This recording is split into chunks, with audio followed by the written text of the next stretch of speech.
નમસ્કાર. હું Devendra Patel, zero cancer ઇનિશિયેટિવનો ફાઉન્ડર. ઝીરો કેન્સર ઇનિશિયેટિવનો ભવિષ્યની પેઢી માટે અને આપણી આજની પેઢીને કેમ કરી અને કેન્સર રહિત કરવી, અને તે પણ ખેતીથી, એના માટેનું આ આખું અભિયાન છે. ઝીરો કેન્સર અભિયાનમાં કેન્સરની ટ્રીટમેન્ટની તો કોઈ જગ્યાએ વાત જ નથી થતી. કેન્સરની ટ્રીટમેન્ટ કરનારા આ દુનિયામાં અને ભારતમાં ઘણા બધા લોકો છે. એટલે એ બાબતની વાત મારે નથી કરવી, અથવા તો અમે એ બાબતમાં કામ પણ નથી કરતા. અમારો મુખ્ય હેતુ જમીનોને જે આપણે કેન્સર ઊભું કર્યું છે, અને જમીનોને કારણે, જમીનોની ખેત પેદાશોને કારણે આપણાને જે કેન્સર થાય તે ન થાય, અને આપણે બધા નૈસર્ગિક જિંદગી જીવી શકીએ, તંદુરસ્ત જિંદગી જીવી શકીએ, તે માટેનું અભિયાન એટલે કે zero cancer initiative. Cancer initiative એ ઝેરમુક્ત ખેતીની વાત કરે છે. જ્યારે આપણે ઝેરમુક્ત ખેતીની વાત કરતા હોય ત્યારે આપણે આજની ઇન્ડસ્ટ્રીયલ ખેતી નથી કરતા એવું સમજી લેવાનું છે. રાસાયણિક ખેતી કે જેની અંદર પુષ્કળ પ્રમાણમાં, જેની પાછળ સાઇડ લગાવે, એટલે કે પેસ્ટિસાઇડ્સ, ફંગીસાઇડ્સ, હર્બીસાઇડ્સ, આ બધી વસ્તુઓ પાછળ અંગ્રેજીમાં સાઇડ લગાવેલું હોય, એ બધી વસ્તુઓથી દૂર રહી અને આપણે ખેતી કરીશું. એને અમે ઝીરો કેન્સર ઇનિશિયેટિવમાં મહત્ત્વ આપીએ.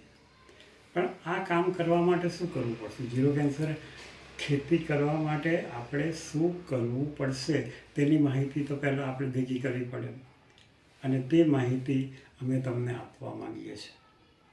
બહુ જ સરળ શબ્દોમાં.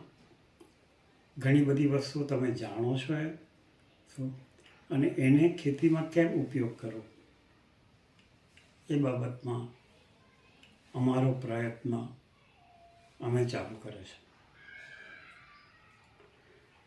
કુદરતી ખેતી કરવા માટે ઘણા બધા લોકોએ બહુ જ ઉત્તમ યોગદાન આપ્યું છે. એમાં તમે દાભોલકર સાહેબની વાત કરો, એના પર તમે પાલેકર સાહેબની વાત કરો, એના પર સચદેવ સાહેબની વાત કરો, આ બધા તો જાણીતા નામો છે.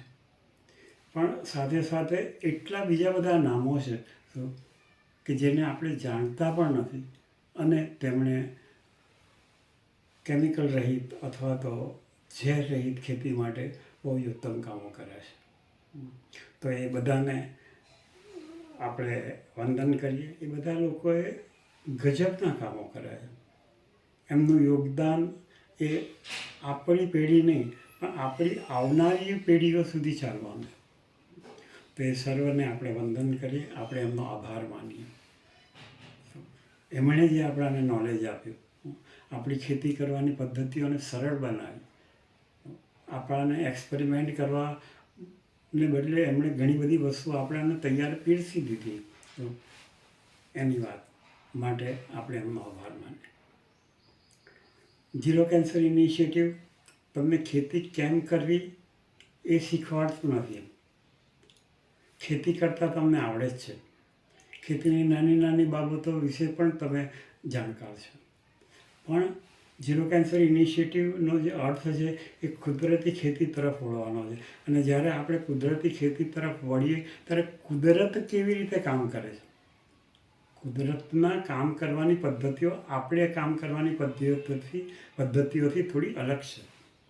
તો એ પદ્ધતિઓને આપણે એકવાર, કુદરતના કામ કરવાના સિદ્ધાંતોને એક વખત આપણે જો સમજી લઈએ તો આપણે બહુ જ સારી ખેતી કરી શકીએ અને તેના ઉત્તમ પરિણામો પણ લાવી શકીએ.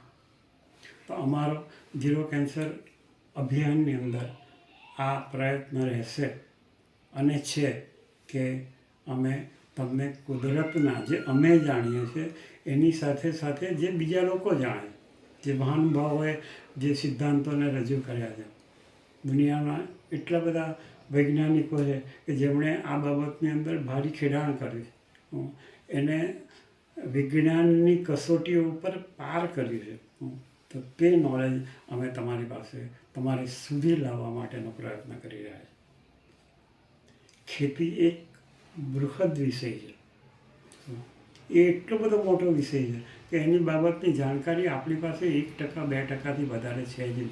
આ તો હું એ વૈજ્ઞાનિકોની વાત કરું છું કે જેમણે ખેતી એ એમનો મુખ્ય વિષય બનાવે છે. તો આ 1-2%ની વાતની અંદર આપણી તો કોઈ ગણતરી જ નહીં થતી. છતાં પણ આપણે બહુ જ ઓછું સમજીને પણ બહુ સારી ખેતી કરી શકીએ. તો એને માટેના થોડા સિદ્ધાંતો જો આપણે વ્યવસ્થિત રીતે સમજી શકીએ તો કુદરતી ખેતી બહુ જ સારી રીતે કરી શકીએ. આપણે બધા જ લોકોના આભારી છે કે જેમણે આ કુદરતી ખેતી માટેનો ગુજરાતની અંદર, ભારતની અંદર મોટા પાયા ઉપર વિકાસ કરવા માટે એમની મહેનતો, એમનો સમય, એમના પૈસા, તો આ બધું જ આપી રહ્યા છે. ગુજરાત નસીબદાર છે કારણ કે ઘણા બધા લોકોએ અહીંયા આ બાબતને બહુ જ સારી રીતે ઉઠાવી લીધી છે. બહુ પહેલાં હું એવું સમજતો હતો કે ગુજરાતમાં બહુ ઓછા કામ છે. એમાં તે વખતે શ્રી કપિલભાઈ સાહેબને ઓળખતો હતો, એમના કામને ઓળખતો હતો. જતન ટ્રસ્ટ વિશે, જતન ટ્રસ્ટમાં ગયો છું, જોયા છે, એમને મળ્યો છું. એમ તો એમના કામને મેં જોયું પણ છે. વર્ષોથી સજીવ ખેતી માટે કામ કરી રહ્યા. ત્યારે તો આવા એકલ દોકલ માણસો હતા.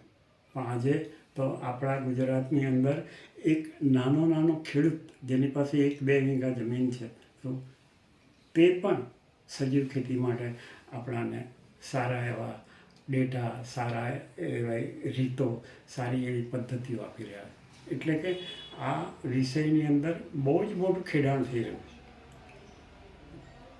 તે સર્વને આપણે સર્વનો આપણે આભાર માનીએ. હવે અમે આગળના એપિસોડોની અંદર તમારી સમક્ષ કુદરત કેવી રીતે કામ કરે છે, જે આજ સુધીમાં આપણે સમજી શકાય તેની રજૂઆત કરીશું. અને એ બધી વસ્તુઓને તમે તમારી ખેતરમાં કેમ કરી અને એનો ઉપયોગ કરી શકો, તો એ બાબતની સરળ રજૂઆત કરીશું. જેમ આપણે ગુજરાતીમાં એક કહેવત છે, 12 ગવ્વે બોલી બદલાય. એવી રીતે ખેતરે અથવા તો જે આપણા ગુજરાતના અને દુનિયાના અને ભારતના જે વિસ્તારો છે, તો ત્યાં આગળ જુદી જુદી ખેતી છે. કારણ કે ખેતીમાં હવામાનનો મુખ્ય ફાળો છે. તો દરેક જગ્યાએ હવામાન બદલતું ચાલે.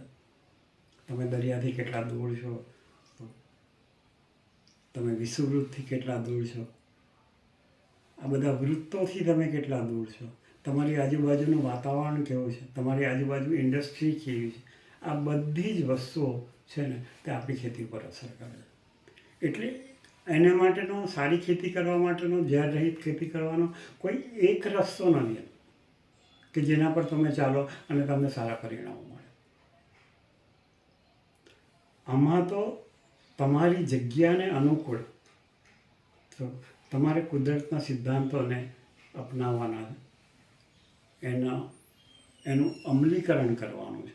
તો કે જે તમારે કરો, તમારા ફાળામાં આવે છે. કુદરત પોતાના ફાળામાં બધી બહુ વસ્તુઓ લઈને ચાલે. આપણે ભાગ તો આટલી અમથી વસ્તુઓ આવશે, આટલી અમથી વસ્તુઓ આવશે કે જે આપણે કરવાની છે. 5%થી પણ ઓછી. 95% તો કુદરત જ કામ કરી જાય. તો આપણે 95% કુદરત કેવી રીતે કામ કરે છે તે પણ સમજીએ. આપણે ભાગ જે નાનું તો કામ આવે છે આપણે એને પણ સમજીએ અને સારી ખેતી કરીએ, જેનાથી આપણે ઝેરમુક્ત ખેતી કરીએ. આવતી પેઢીઓને અને આ પેઢીઓને, આજની પેઢીને એટલે કે આપણી પેઢીને પણ આપણે સારા ખેત પેદાશો આપીએ. એ ઉદ્દેશથી આપણે સૌ આગળ વધીએ. હું ઘણી વાર કહું છું કે જન્મેલા બાળકના જન્મસિદ્ધ હક્કો કયા છે? ઝીરો કેન્સર ઇનિશિયેટિવ એ જન્મેલા બાળકના મૂળભૂત અધિકારોને આપવા માટેનો પ્રયત્ન કરી રહ્યો છે. જન્મેલા બાળકનું મૂળભૂત અધિકારો કેટલા? બહુ જ સોડા છે. આમ જો કરવા જઈએ તો 3 જ આવે. એક, બાળક જન્મતાની સાથે ચોખ્ખી હવા લે તો તે ચોખ્ખી હોવી છે. પછી એ માનું દૂધ પીએ તો એ પણ ઝેર રહિત હોવું જોઈએ. ત્યાર પછી થોડા વખત પછી પાણી આવશે, ત્યાર પછી ખોરાક આવશે. તો આ બધી જ વસ્તુઓ એને ઝેર વગરની મળે એ જન્મેલા બાળકોના મૂળભૂત અધિકારો છે, જેને માટે આપણે કોઈ ધ્યાન જ નથી આપતા. બાળકો એને આ પૃથ્વી પર આપણે લાવે માટે આપણી જવાબદારી છે કે આપણે એમને શ્રેષ્ઠ આપીએ. એને માટે ઝીરો કેન્સર અભિયાન કામ કરી રહ્યું છે. નમસ્તે, ધન્યવાદ. આ સાથે હું આપણાને એક રિક્વેસ્ટ એવી પણ કરું છું, એક વિનંતી એવી પણ કરું છું કે આ વિડીયો અને આવનારા વિડીયોને તમે તમારા ગ્રુપોમાં, તમારા મિત્રોમાં એ બધાની વચ્ચે શેર કરો.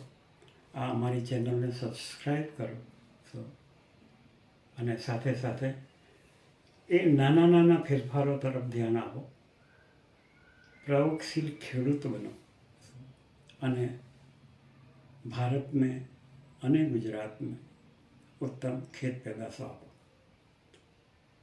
આપણી ખેત પેદાશો એકલી ગુજરાતમાં નથી વપરાવાની, પણ એ ભારતમાં પણ જવાની છે અને ભારતના જુદા જુદા પ્રદેશોમાં પણ જવાની છે અને એ પ્રમાણે દુનિયાના પણ ઘણા દેશોમાં જવાની છે.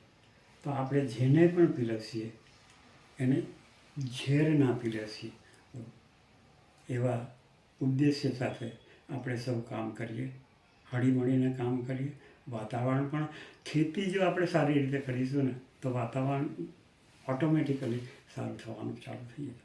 સારા વિચારો આવશે, સારા કૃત્યો કરતા રહીશું. એ રીતે. નમસ્કાર, આભાર.